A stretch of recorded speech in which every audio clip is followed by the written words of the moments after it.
development.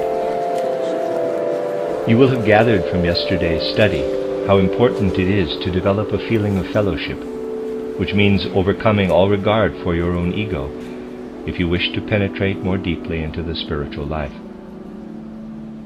For example, anyone who aspires to occult development must, among other things, get rid of the following form of egotism. He must not say, quote, "What good is it for me to hear about occult things from others when I cannot see them for myself?" Close quote. That implies a lack of trust. He must trust a person who has reached a certain stage of development. People work together, and if someone has achieved more than others, he will not have achieved it for himself alone, but for all the others. And they are called upon to listen to him. By this means their own powers are enhanced, and through the very fact of having first given their trust, these listeners will gradually become able to gain knowledge for themselves. You should not want to take a second step before the first. There are three paths of occult development: the Eastern, the Christian Gnostic, and the Christian Rosicrucian, or simply the Rosicrucian. They are distinguished above all by the extent to which the pupil surrenders himself to his teacher. What then happens to a person who enters into occult development? What are the necessary preconditions for it? Let us first consider the life of an ordinary person nowadays. From early till late he is occupied with his work and his daily experiences. He makes use of his intellect and his outer senses. He lives and works in what we call the waking state. But that is only one state. Between sleeping and waking there is another. In this state he is aware of pictures, dream pictures, passing through his soul. These pictures are not directly related to the external world and ordinary reality. We may call this the dream state, and it is interesting to study how it takes its course. Many people suppose that dreams are nonsense, but this is not so. Even modern people's dreams have a meaning, though not the same meaning as experiences in waking life. When we are awake, our mental pictures always correspond to definite facts and experiences. In our dreams, they do not. For instance, you may dream that you hear the clatter of horses' hooves, and when you wake up you realize that you are hearing a ticking of the clock by your bedside. Dreams are formed in symbolic pictures. You may have a dream which tells a whole story. A student, for instance, may dream about a duel and all its preliminary details, from the request for pistols to the report of the shot, which wakes him, and then he realizes that he has knocked down the chair that stood by his bed. Or again, a peasant woman may dream that she is on her way to church. She enters, she hears the priest utter lofty sayings, with his arms moving. Suddenly his arms turn into wings, and then the priest starts to crow. She wakes up and hears the cock crowing outside. You can see from these examples that in dreams we live in a very different sort of time from that of our waking consciousness. The actual cause of the dream I have quoted was the last event in point of time. The reason is that such a dream flashes through the soul in a moment and has its own inner time. You must picture it in this way. When you wake up and remember all the details, you extend this inner time yourself, so that the events seem to have occurred in that extended period. This will also help you to get some idea of how time appears in the astral world. A small experience thus creates a long, dramatic course of events. The dream flashes through the soul in a moment, and in a flash arouses a whole series of pictures. In this way you yourself transpose time into the dream. Inner conditions may also be represented symbolically in dream. For instance, you may have a headache and dream that you are in a cellar with a lot of cobwebs, or the beating of your heart, or a feeling of being hot may be represented in a dream by a fiery stove. Some people who possess a particular inner sensitivity may have a different experience.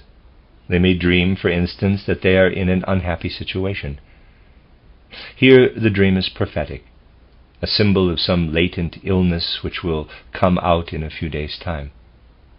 Many people even dream of the remedy for such an illness. In short, our manner of perception in dreams is quite different from that of ordinary life. The third state is that of dreamless sleep, sleep without consciousness, when nothing rises up before the soul. Now, if you begin to be aware of higher worlds as a result of inner development, the first indication you will notice is that your dreams become more regular and meaningful. Above all, you will gain knowledge through your dreams, provided only that you pay careful attention to them. Later, you may notice that your dreams become more frequent, until you come to feel that you have been dreaming all night through. Again, you may notice that your dreams are concerned with things which do not exist at all in the outside world, and which you cannot possibly experience physically. You will find that in your dreams you no longer see things which originate in the outer world, or symbolic conditions such as those I described above, but, as I have just said, you will experience pictures of things which have no existence in the sense world. And you will then notice that your dreams are saying something important. For instance, you may dream that a friend of yours is in danger from fire, and you may see him getting nearer and nearer to the danger. The next day you may learn that this friend was taken ill during the night. You did not actually see him falling ill, you saw a symbolic picture of it. Thus your dreams may be influenced from higher worlds, so that you experience something which does not exist in the physical world. That is how impressions from higher worlds pass over into dreams. This is a very important bridge to higher occult development. Someone might say that all this was only dreamt. How can any significance be read into it? But that is a wrong approach. Take the following example. It is said that Edison once dreamt how to make an electric light bulb. He remembered the dream and made the light bulb in accordance with it.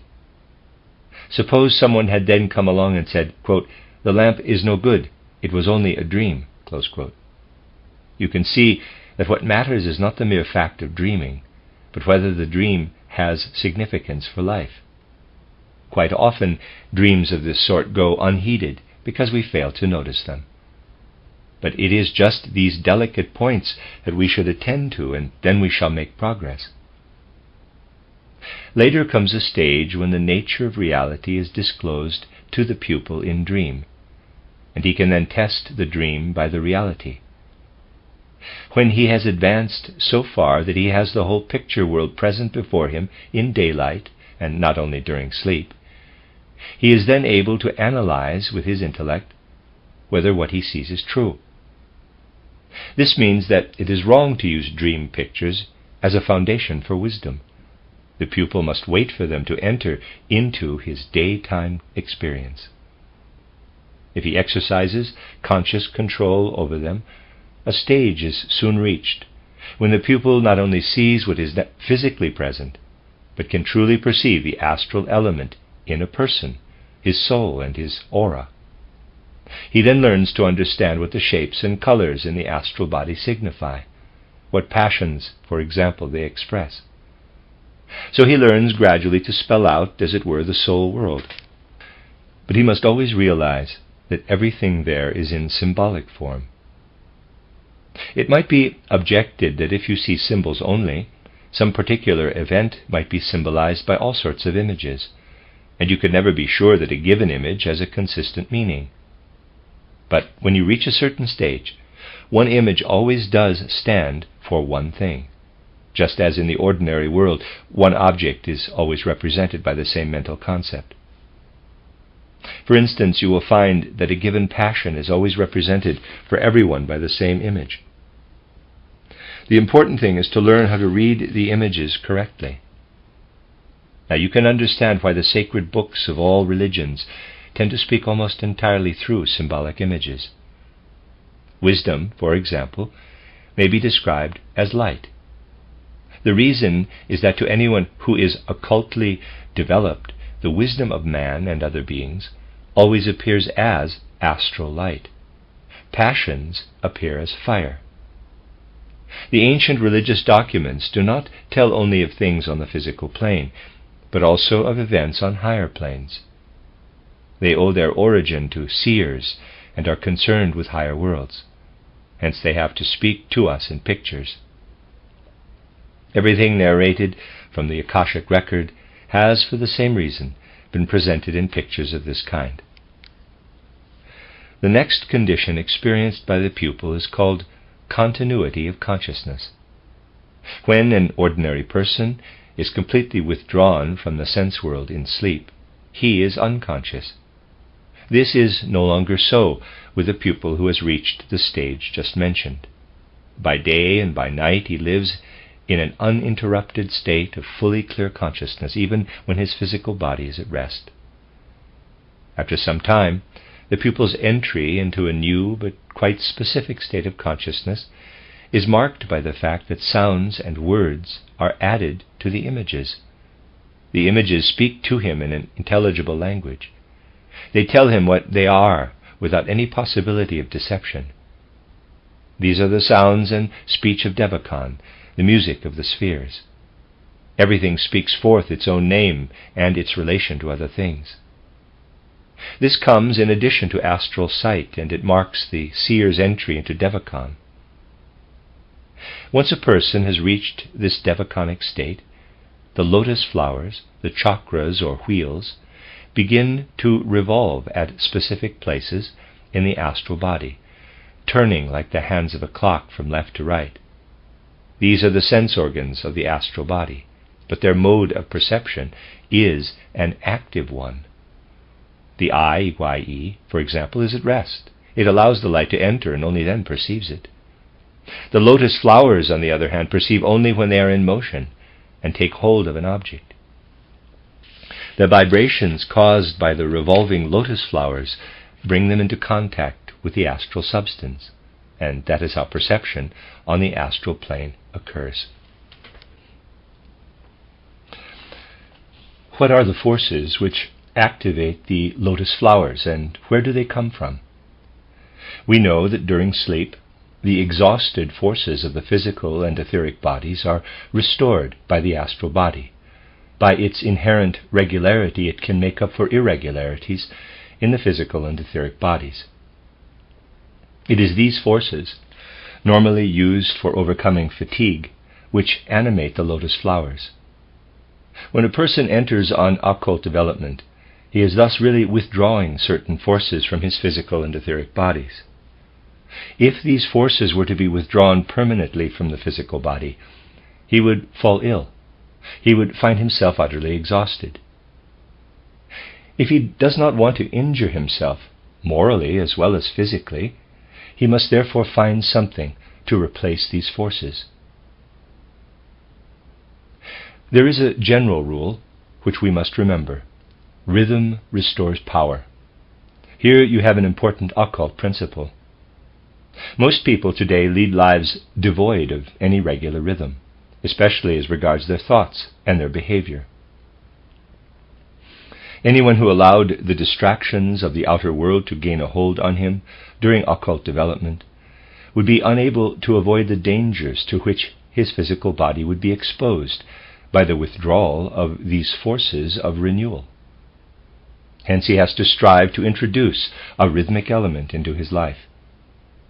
Of course, he cannot arrange his days so that each day passes exactly like another, but he can at least pursue certain activities regularly, and indeed anyone who wants to develop on the occult path will have to do this.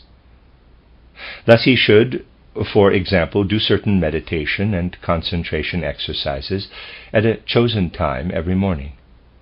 He can also bring rhythm into his life if in the evening he reviews the events of the day in reverse order. He can bring in further regularities, so much the better. In that way his life will take its course in harmony with the laws of the world. Everything in the system of nature is rhythmical, the course of the sun, the passage of the seasons of day and night, and so on. Plants, too, grow rhythmically. It is true that the higher we go in the kingdoms of nature, the less rhythm we find. But even in animals a certain rhythm can be observed. For instance, animals mate at regular times. Only man now leads an unrhythmical, chaotic life, for nature has left him to his own devices. Man's task, therefore, is deliberately to infuse some rhythm into this chaotic life, and he has available certain means through which he can bring this harmony and rhythm into his physical and etheric bodies. Both these bodies will then gradually develop such rhythms that they will correct themselves when the astral body withdraws. If they are forced out of their proper rhythm during the day, they will of their own accord regain the right kind of movement when they are at rest.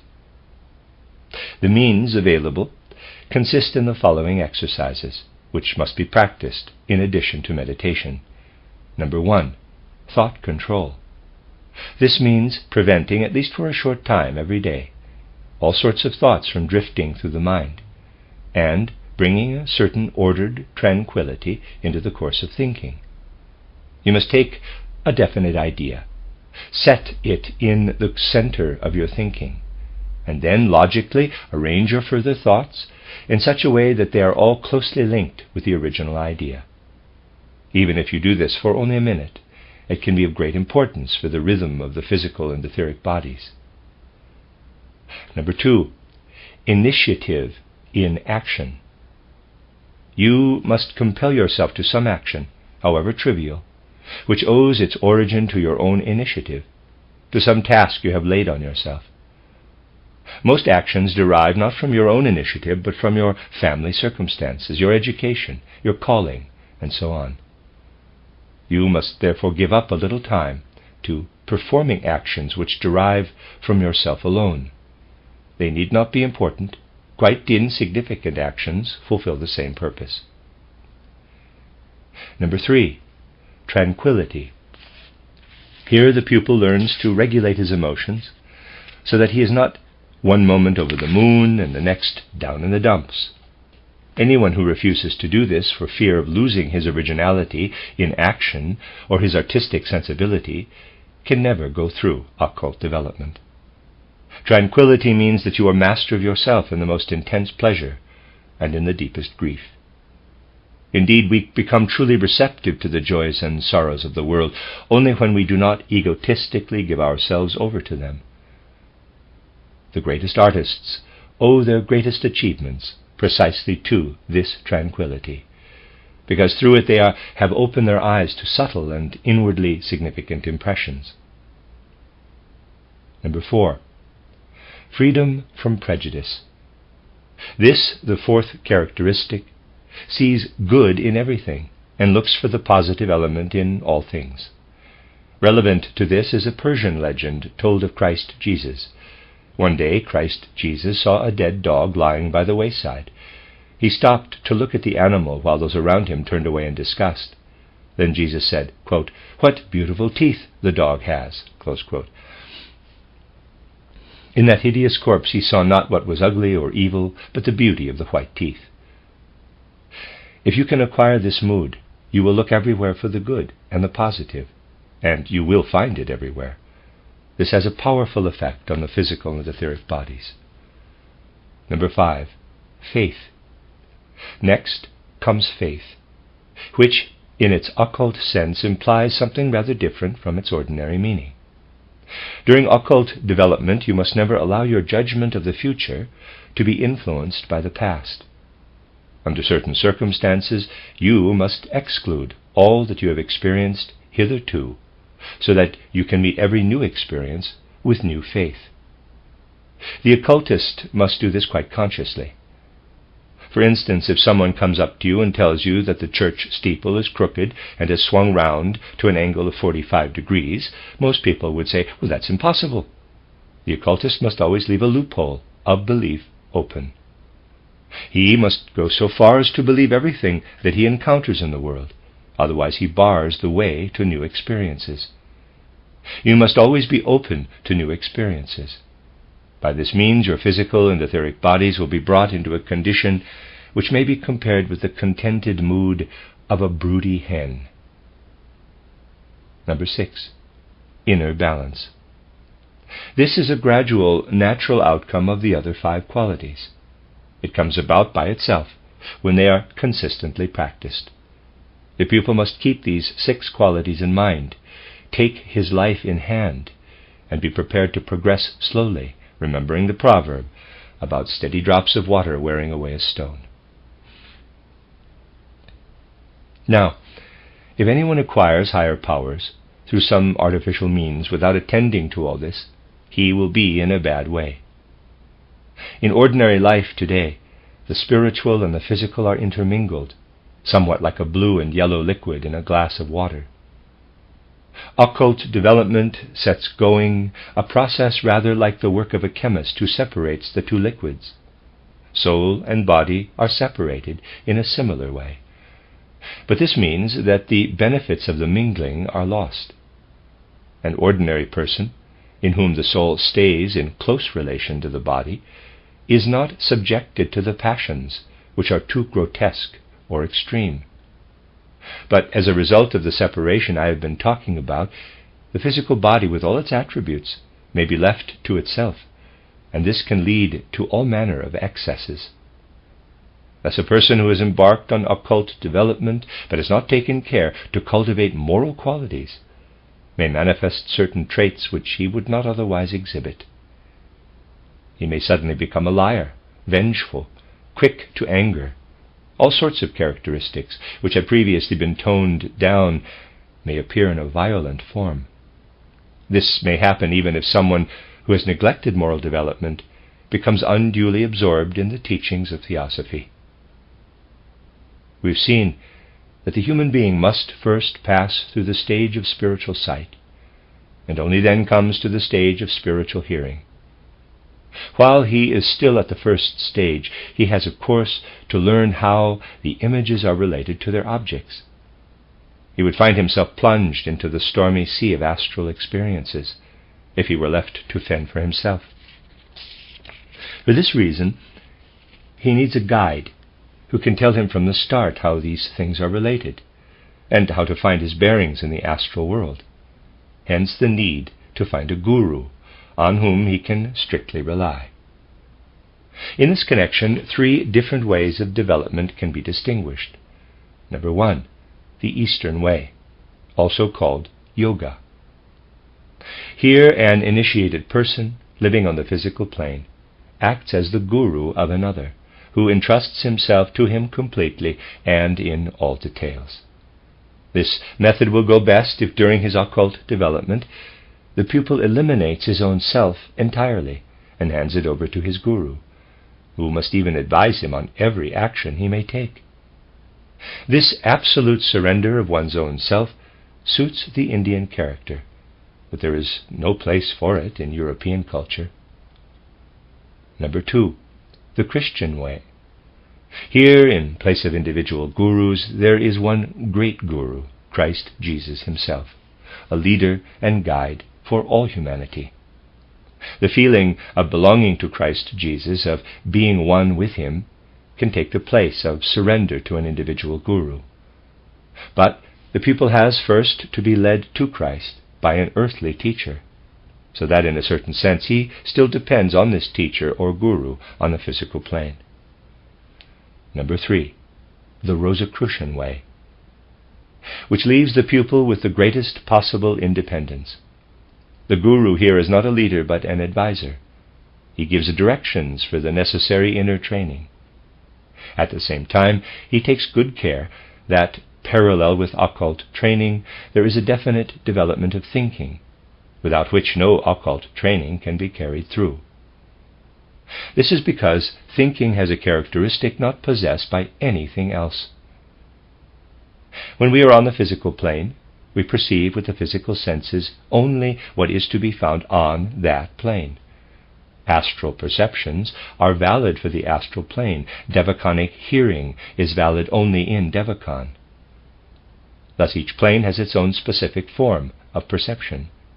But one activity, logical thinking, goes through all worlds. Logic is the same on all 3 planes. Thus, on the physical plane, you can learn something which is valid also for the higher planes. And this is the method followed by Rosicrucian training, when on the physical plane it gives primary attention to thinking, and for this purpose uses the means available on the physical plane. A penetrative thinking can be cultivated by studying theosophical truths, or by practicing mental exercises. Anyone who wishes further training for the intellect can study books such as Truth and Science and title The Philosophy of Freedom. Readers aside, The Philosophy of Freedom is also translated as The Philosophy of Spiritual Activity, or most recently, Intuitive Thinking as a Spiritual Path, end of readers aside, which are written deliberately in such a way that a thinking trained by them can move with certainty on the highest planes.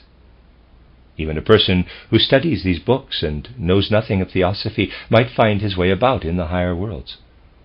But, as I have said, the teachings of theosophy also act in the same way. Here, then, the guru is only the friend and advisor of the pupil, for by training his reason, the pupil will be training the best guru for himself. The truest inner guide is to be found in one's own clear thinking. But a guru will still, of course, be necessary to advise the pupil on how to follow his own free path of self-development. Among Europeans, the Christian way is best suited to those who live more strongly in their feelings. Those who have more or less broken away from the church and rely rather on science, but have been led by science into a doubting frame of mind, will do best with the Rosicrucian way.